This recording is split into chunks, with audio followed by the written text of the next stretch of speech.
Good morning, brethren, and welcome to our weekly program entitled A Glance at the Word, which is broadcast live every every Monday and every Wednesday at 8 a.m. West Africa time, which is 7 a.m.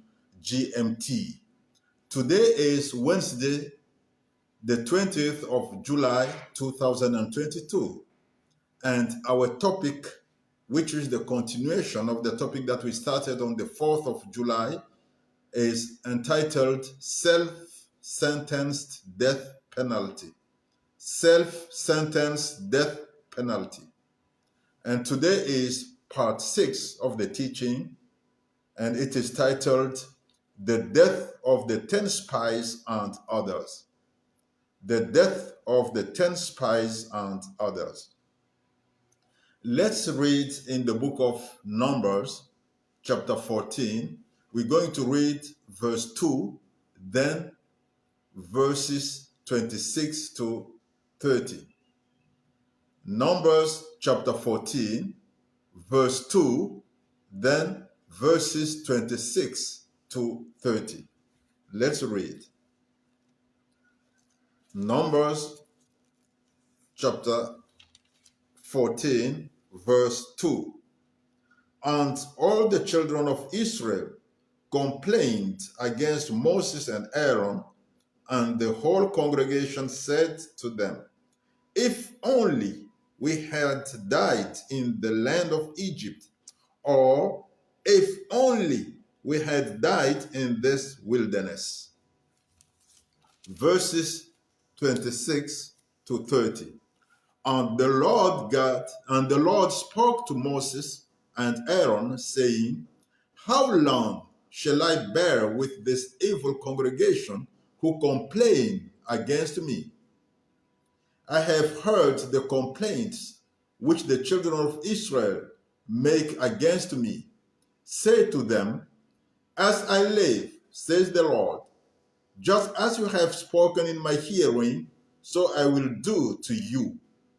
The carcasses of you who have complained against me shall fall in this wilderness, all of you who were numbered according to your entire number, from 20 years old and above, except for Caleb, the son of Jephunneh, and Joshua, the son of Nun.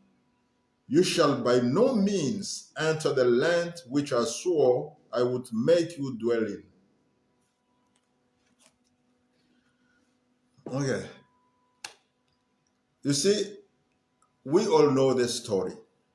The children of Israel were living in bondage in the land of Egypt. They were living there in bondage and slavery. And they were suffering very much. They were suffering of the oppression and heavy hand of the Egyptians. Now, God saw the oppression and he decided to deliver them out of the land of Egypt. He decided to take them from Egypt up to the land of Canaan, which he had promised Abraham, Isaac, and Jacob to give them forever, to give them perpetually. God then raised a man, Moses, and he appointed him as the leader who would lead Israel from Egypt to Canaan. And with a mighty hand, God took Israel from Egypt and led them to Canaan by the way of the wilderness, by the way of the desert, under the lead of Moses. Now, when they were about to reach Canaan, when they were about to enter the land of Canaan, when they just reached the border of Canaan, Moses sent 12 spies to Canaan following God's instructions. And the task of those spies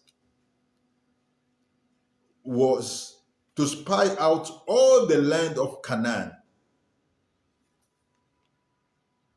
and report to Moses and the rest of the congregation all that they would see, especially whether the people who dwelt there were many or few, whether they were strong or weak, whether the cities were strongholds or open like camps, etc. So they had to report to Moses about all that. Moses didn't ask them to make any personal interpretation or to draw any personal conclusion for what they would see in the land of Canaan. So they spied the land of Canaan for 40 days, and they came back to Moses and the congregation. They gave a fairly good description of the land of Canaan, a land flowing with milk and honey. They also described with accuracy the people who dwelt there and their cities. Yet, 10 of those 12 spies added their own interpretation of the situation, and they drew their own conclusion, which was not required of them. They said that they were like grasshoppers in their own sight and in the sight of the inhabitants of the land, mainly in the sight of the descendants of Anak. Even though I am convinced, I am fully certain that no single inhabitant of Canaan and no single descendant of Anak ever told them that they looked like grasshoppers. It was their own conclusion, their own interpretation of the situation. And they drew the conclusion that they were not able, that the children of Israel were not able to defeat the people who were dwelling in Canaan. This made them and the rest of the children of Israel complain against Moses and Aaron. But not that by complaining against Moses and Aaron, they were in fact complaining against God. They were saying that God was not mighty enough to make them conquer Canaan. They were complaining that God didn't have any right to take them out of Egypt and take them to Canaan, which is an insult to God. And they declared with their own mouths that they would prefer to have died in the wilderness, in that wilderness where they were. You know, Caleb and Joshua only trusted God, and so that, and they said to the rest of the congregation that since it is God himself who gave them Canaan and who took them out of Egypt to send them to Canaan, the children of Israel would overcome the people who dwelt in that land of Canaan, because the land of Canaan belonged to the children of Israel, not to the people who were dwelling there. So they said that they would conquer Canaan and take possession of it. But the 10 spies and the rest of the congregation were angry at them, and they were about to stone them to death, to stone Joshua, Caleb, Moses, and Aaron to death. Then appoint another leader and go back to Egypt.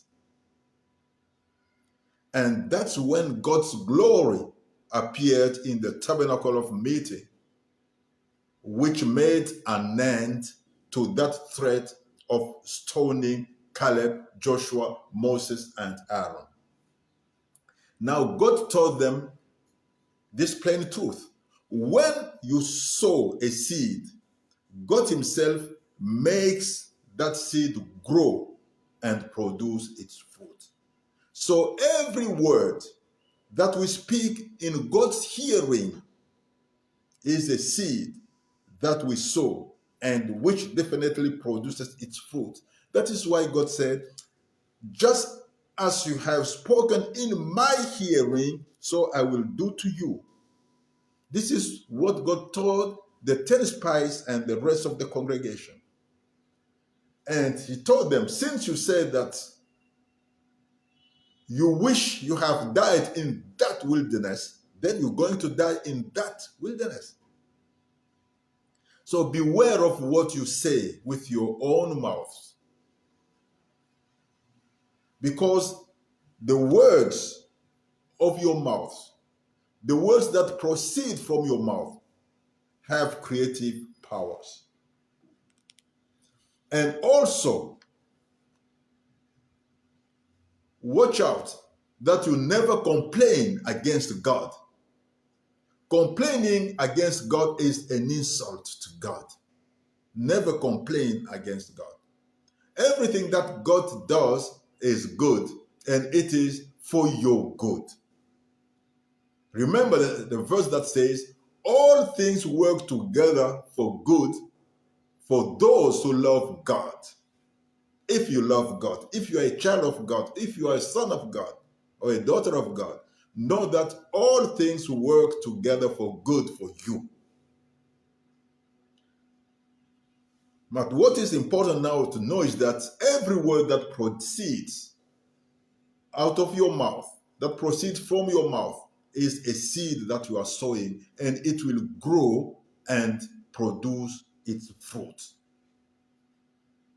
You know, God created the world, the universe, with words, with the words of his mouth. And God created us in his likeness. This means that God made us able to decree things with our mouths, with the words of our mouths, and see those things happen. Our words have the ability to create what we decree with our mouths.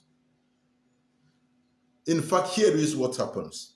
When you say a word, God hears that word and he acts according to that word. Let's read two passages. Let's read two scriptures. Let's read first Matthew chapter 12. Matthew chapter 12, verses 36 and 37. Matthew chapter 12, verses 36 and 37. But I say to you that for every idle word men may speak. Sorry, let me start again. But I say to you that for every idle word men may speak, they will give account of it in the day of judgment. For by your words you will be justified, and by your words you will be condemned. Let's also read Malachi chapter 3, verse 16. Malachi chapter 3, verse 16. Then those who feared the Lord spoke to one another, and the Lord listened and heard them. So a book of remembrance was written before him for those who fear the Lord and who meditate on his name. So no word that proceeds from your mouth is ever lost. Whatever you say in any occasion is always recorded in heaven and written in the book of remembrance. And So whatever you say with your mouth will have an impact, no matter when. It may take much time, but it will have an impact. Remember the curse that Joshua pronounced against Jericho when the Israelites conquered the city of Jericho. That word of curse remained in effect many hundreds of years later, till Elisha cleansed the land with words of blessing and deliverance. Any word that you say is recorded in heaven, and it will be used either in your favor or against you. Your words will either justify you or condemn you. So you get what you say with your mouth. If you confess life, you will get life. If you confess death, you will get death. Thus, if when you find yourself in a given situation, or if you are facing some kind of hardship, and you say that you wished you were dead, or you wished you have died, you are sentencing yourself to death. You are pronouncing a self-sentenced death penalty. Let's read our last passage in the book of Proverbs, chapter 18. Proverbs chapter 18, verse 21. Proverbs chapter 18, verse 21. Death and life are in the power of the tongue, and those who love it will eat its fruit. Death and life are in the power of the tongue. With our tongue, with the words that proceed from our mouths, we can decree either life or death. In other words, we are the ones to decide whether we want to shorten our lives. Shortening our lives is the same as sentencing ourselves to death, or to put it differently, pronouncing a self-sentenced death penalty. So if you love life, you will always be speaking life on yourself. But if you love death, then you will be speaking death. The thing that you love the most is the thing that you will be speaking the most about. Speaking of death on and on attracts death. It is the same, exactly the same, as declaring a self-sentenced death penalty. So wishing you were dead or you have died is also the same as declaring a self-sentenced death penalty. The 10 spies and the rest of the congregation were sorry that they didn't die in the wilderness. They said, if only we had died in this wilderness. And that's exactly what happened. They all died in that wilderness because they sentenced themselves to death. And since they sentenced themselves to death, God had that sentence carried out. Dear brethren, be very, very cautious about what you say with your mouths. Don't spend your time complaining and complaining. Complaining against God is an insult to God. And don't spend your time declaring a self-sentenced death penalty on yourself, on your life, on you. If you declare a self-sentenced death penalty, that sentence will be carried out. Dear brethren, God bless you abundantly beyond all your expectations.